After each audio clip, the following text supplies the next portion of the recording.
Have you ever wondered how people celebrated the winter solstice before Christianity wiped out every other tradition? No. Well, I don't care, because today we shall see... Oh, you know about SATURNALIA? Yeah, you and everybody. That's why we're not going to talk about it. Hello, my beautiful basilisks and mythology and mind. You can call me M&M, and today we're going to talk about... No, it's not SATURNALIA. That is Roman, and this is a Greek mythology channel, you big dumb. We're going to talk about the Dionysias, the Poseidonias, and the Haloa. So let's get into it. In Attica, December was Poseidon's month. Why?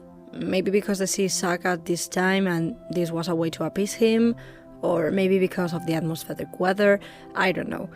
Anyway, because Poseidon is only an old man with anger issues and a lot of children, they decided Dionysias was a way funnier god to celebrate, and I cannot disagree with that. The Dionysias were divided into two parts, the Rural Dionysia and the City Dionysia. However, we will only talk about the first one because the City Dionysia was celebrated in March, symbolizing the end of winter, so it's a whole other deal. This started as a country festivity, celebrating the cultivation of vines, but as always, city people had to get a piece of that, so it kind of became a national celebration. The festival was divided into two and sometimes three parts. The first and main one was the pomp or processions, which we still kind of do, but ours are worst. These people carried around baskets with flowers, bread, amphoras with water and wine, offerings, and of course erect phalluses made from wood, like the Japanese, but with less interiorized sexual repression. The second part of the festival were dancing and singing contests, and choruses performed dithyrambs, I think they're pronounced, which were songs composed specifically for Dionysius. The third part of the festival only happened in large towns and cities, as country folk were not able to afford it, which is pretty funny considering they were the ones who created the festivity, but whatever. Artists performed theatrical plays, mostly comedies and tragedies about popular myths, stories involving Dionysius, or plays from the City Dionysia from the previous year. But one city in particular, Aegina, did celebrate Poseidon in his holy month. Well, they also celebrated Aphrodite in this festival, which was called the Poseidon of Aegina. They made 16 days of celebration where banquets and rites for both gods were present, which I'm not going to lie, probably were orgies. I mean, Aphrodite is the goddess of sensuality and Poseidon is a horny slut, so it just makes sense. This festivity became so popular they turned it into a 2-month festival, and it was replaced by SATURNALIA later on. And yes, I did mention SATURNALIA, okay, but that's it. Another festivity of the winter solstice in honor of Poseidon, Demeter and Dionysius was the Haloa, or Alo. This one was celebrated only after the first harvest, so on the 20-something of December. I know it seems like a weird date, but wait till you listen what this festivity was about. This festivity, even though men also celebrated it, was more, for women. And also men had to pay for all your expenses. And if you're a man and this offends you, honey, they couldn't pay themselves. They were not allowed to work.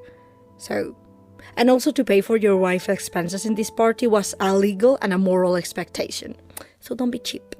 At the beginning, there was a procession in honor of Poseidon where seasonal fruits like grapes or apples were carried through the city. But no lemons, remember. And neither pomegranates, because, Demeter won't take a joke. In the city, they were sporting events, where men competed and women were able to attend them, which was pretty uncommon. Men also joined each other when their wives were celebrating, and they light fires and men stuff, I don't know, like talking about fixing cars and football. And what did the women do? It's not that clear because they were secret rituals, so we don't have them written down. My guess is a big lesbian orgy, but according to Lucian, who was Roman, so I don't know why he thinks he knows something, he said that it involved pits, snakes and pigs, all with sexual significance. Okay? It sounds like a weird hentai. We know that they make jokes about Lysistrata. Do you know who she was? Well, long story short, she made women not have sex with their husbands for a while until they stopped being cunts.